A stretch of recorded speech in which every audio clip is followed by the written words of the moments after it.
On June 28, 1914, the Archduke Franz Ferdinand of Austria was killed by Gavrilo Princip.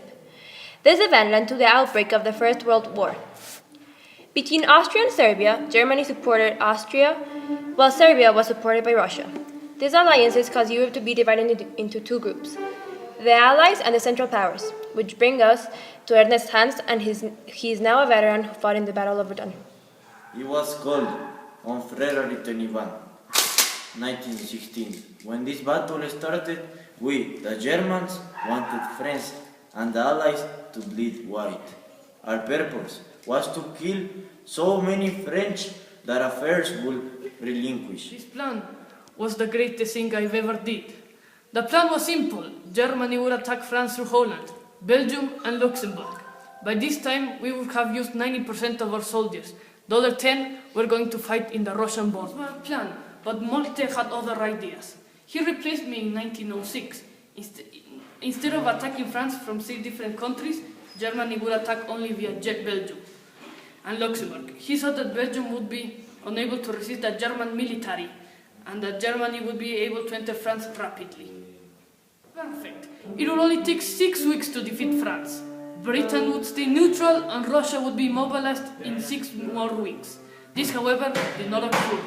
On August 2nd, the military there was fierce and were backed up by the BEF, aka the British Expeditionary Force. Russia did not mobilize in 6 weeks. Instead, they mobilized in only 10 days. We had to withdraw troops from France so that we could defeat Russia. Well, let's go back to the Battle of Verdun.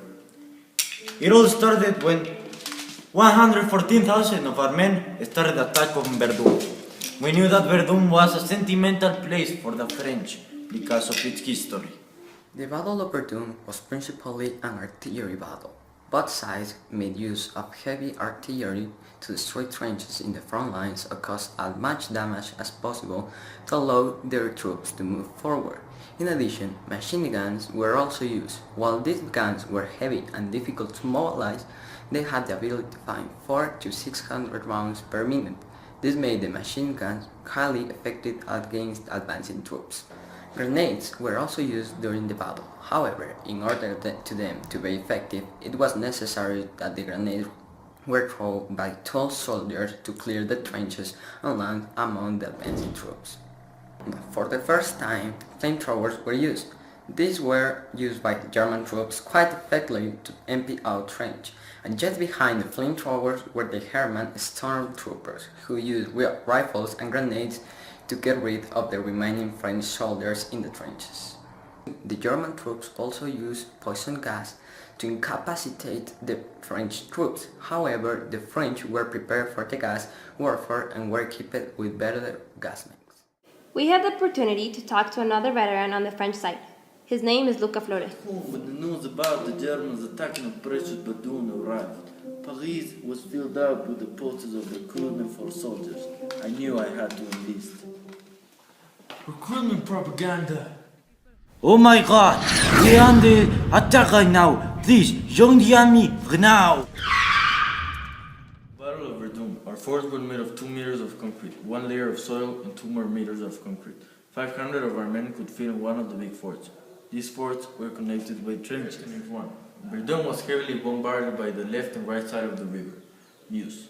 Many civilians were evacuated. Black grenades were falling 40 a minute. The trenches were destroyed. The phone lines did not work. Soldiers were panicking. As you can imagine, chaos. Like jelly, I could not hear anything. Only drum fire. The moaning of wounded friends. The screams of hurt horses. The wild pounding of their own hearts. Day after day. Night after night.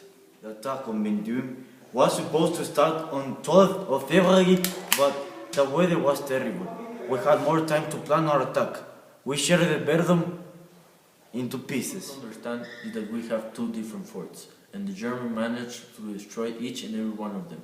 The first fort was called Fort Vaux, the other one Fort Douaumont. In 5 days, the Germans took over our 3 defense lines. We were absolutely doomed. On February 24th, the relief troops arrived, but it was too late. The next day, the Germans were getting the Fort Douaumont. By February 25th, the Germans had as prisoners 10,000 of our men. February 26th, they arrived at the fort. We had new instructions to be stronger and to defend our little village, Downmont. We had 30-gun nests, howitzers. The German had to retreat. With all of these ammunitions, we had to step back a bit. We lost 900 men. 900 men that day. But the next day, a big bertha is put in the place. And the attack strike it again. On the 7th, we had man-to-man fighting with knives, bayonets, etc. On both sides, we lost about 50% of our men. It was a complete massacre. I do not want to bore you with any more of this war, so let's fast forward a bit. This battle going on until on June 23rd. We planned a massive attack on Verdun. We got 2.5 miles inside Verdun, but we were too tired. October 1916, we had conquered the two forts back. All the surrounding of these places were no useful anymore. At last, the war ended on December 19, 1916. It is calculated that the French lost over 360,000 people and the Germans lost about 340,000 people. By this day, 11,000 German soldiers surrendered. After the Battle of Verdun was over, the French still had some resentment, so the British launched the Battle of Somme.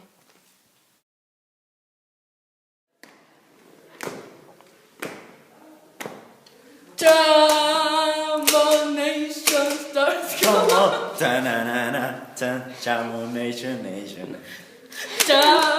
Domination starts, come on. Ta-na-na-na, nation. Come on, yes.